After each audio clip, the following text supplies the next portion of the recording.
शिंदे पण पीपी किट घालून हॉस्पिटलमध्ये लोकांची मदत करत होता आणि त्यावेळेस मुख्यमंत्री काय करत होते ते मला माहित नाही, तुम्हाला माहित आहे, टीव्हीवर बघत होते तुम्ही. आणि म्हणून या ठिकाणी लाडकी बहीण माझी आहेत, मोठ्या प्रमाणात लाडक्या बहिणी आलेल्या आहेत.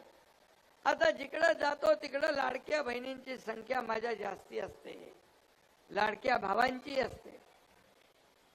लाडकी बहीण योजना केली, विरोधक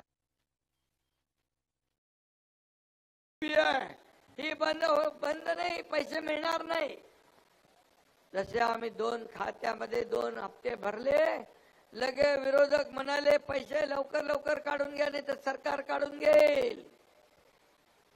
अरे एक तर तुम्ही सांगितलं मिळणार नाही. अरे सरकार देणार आहे, घेणार नाही. ही देना बँक आहे, लेना बँक नाही. हे हप्ते घेऊन जेलमध्ये जाणार सरकार नाही, तर हप्ते माझ्या लाडक्या बहिणींच्या खात्यात भरणार सरकार आहे. 5 हप्ते भरले आणि या नोव्हेंबरचा पण हप्ता आम्ही ऑक्टोबरमध्ये भरला, आचारसंहितेमध्ये बाधा येऊ नये म्हणून. कारण विरोधकांनी काळं मांजर घातलं.